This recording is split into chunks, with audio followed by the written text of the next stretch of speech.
I've been thinking a lot about the quote, "You have the life that you tolerate." And that is very, very apparent for me right now. There's a couple things happening in my world that are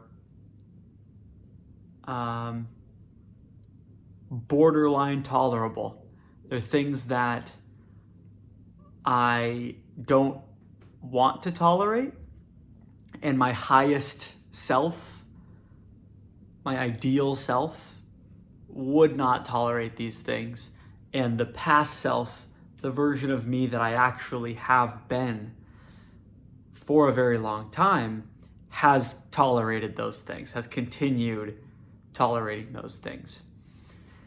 And so the choice is clear.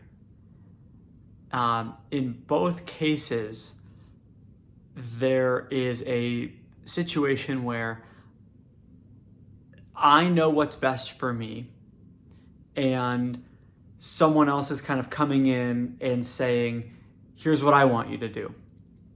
And they've kind of made their preferences known, right? Here's how I want you to be.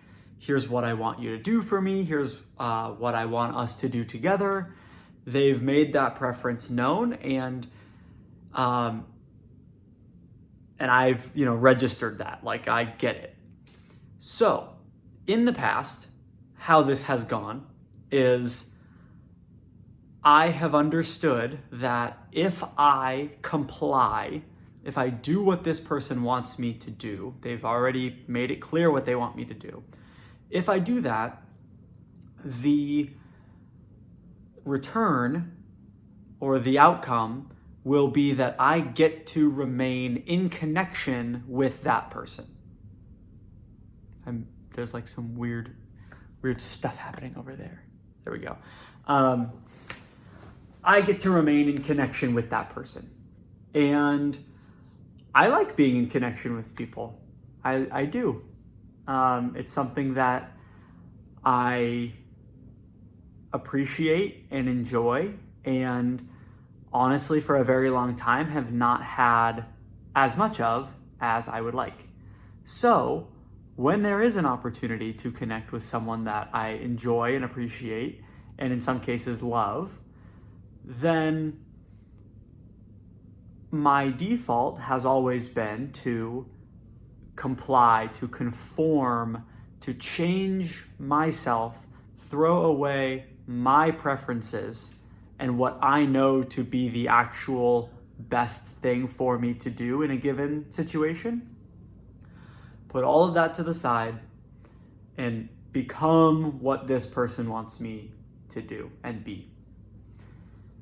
And that pattern has created a life that I was not that happy with, but that I was tolerating. And I will say it also created relationships that I was not that happy with, but that I was tolerating. And for the first time in my life, I am now conscious that that's happening. So when there's people in my life who are offering connection in exchange for me self-abandoning, I now feel like I have a choice.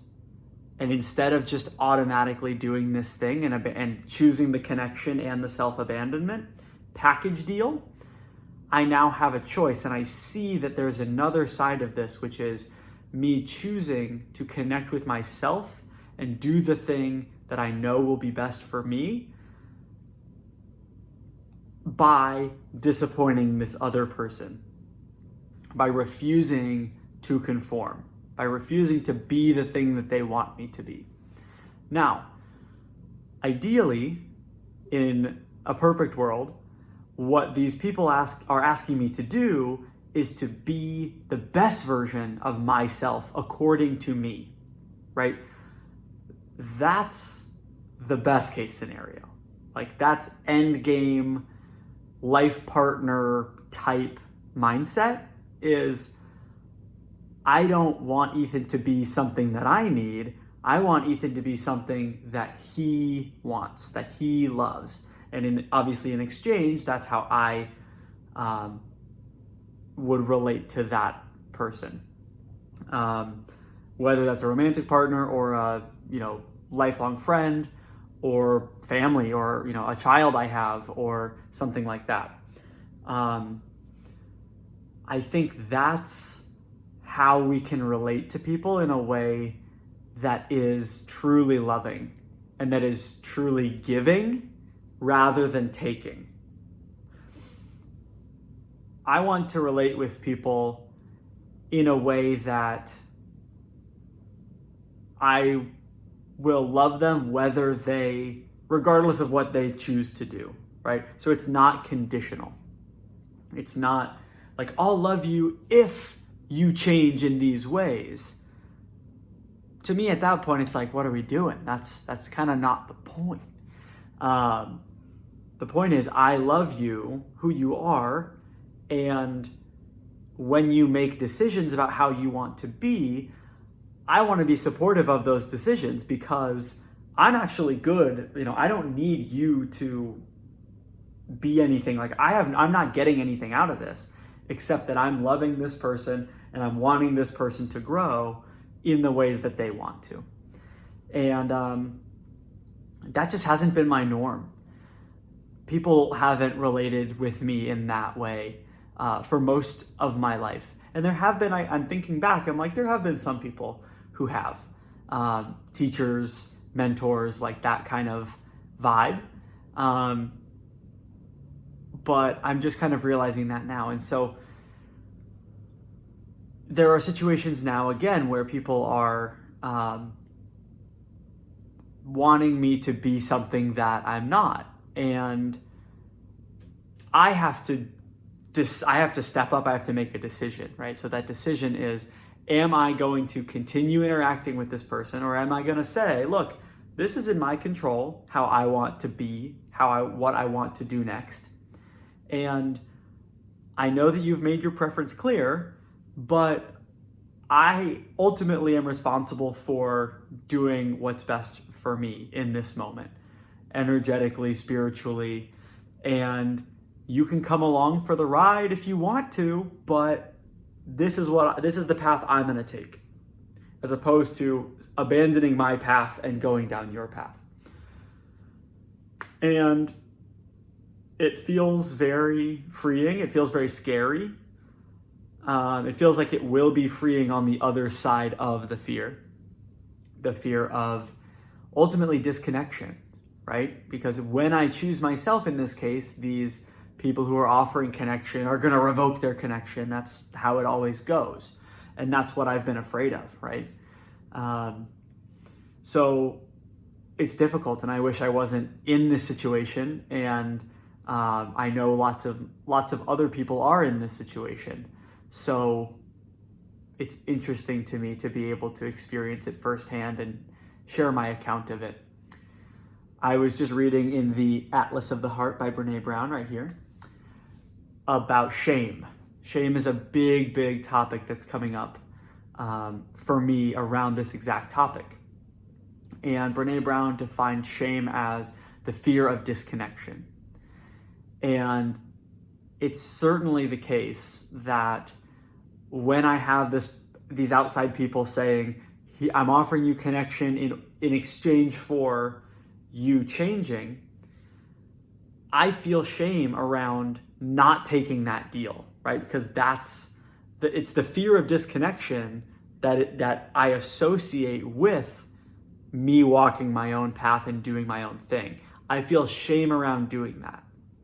And that makes sense because I know disconnection is going to follow. When I go down my path, this disconnection is going to wither away, or this possible connection is going to wither away, and in its place will be disconnection. Now, what I can do about it is continue fostering connection with myself. So when someone comes along and says, I'll give you this deal, connection for change, I'm like, no, Absolutely not, because I already have connection with me. So I don't need your connection, and I'm definitely not changing for you because you want me to. I think that's a really, really empowering place to be. I think it's a place that I want to be. It feels, like I said, freeing. And yeah, so I need to make that decision. I'll give an example. Someone that I love, I've kind of drawn a boundary and said, we need to kind of go no contact for a while I figure some stuff out, while I'm learning about this kind of shame. And this person sent me a package today. And we haven't spoken in over a month. And that's been great. And I actually was just thinking, like, wow, it's nice that this person is respecting my boundary. And it's been good for me. Like, I know that that is what I need in this chapter of my life.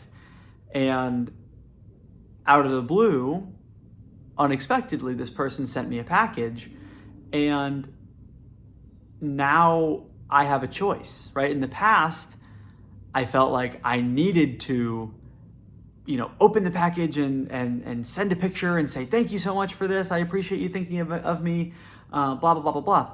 But right now it's like, I don't want to open the package. Like, I know what I need. And it's the thing I asked for that, now is being continuously tested and kind of violated. And like, ultimately, the future of this relationship and the future of this situation is going to be what I tolerate, right? So what am I going to choose to do in this case? Am I going to self-abandon and do what I know this person wants me to do, which is open the package and say thank you and get back in touch, right? Or am I gonna, put the package under my bed and just not open it and not think about it? That's hard for me to do. Like, I'm feeling shame even saying that, because it's like, I feel like that makes me a bad person. That makes me, it's my fault that this relationship is strained. And overall, it just makes me feel like if I'm experiencing disconnection, it's my fault, right? And so all of those things are shame coming up. And over the last month or so, I've developed a better, more healthy, more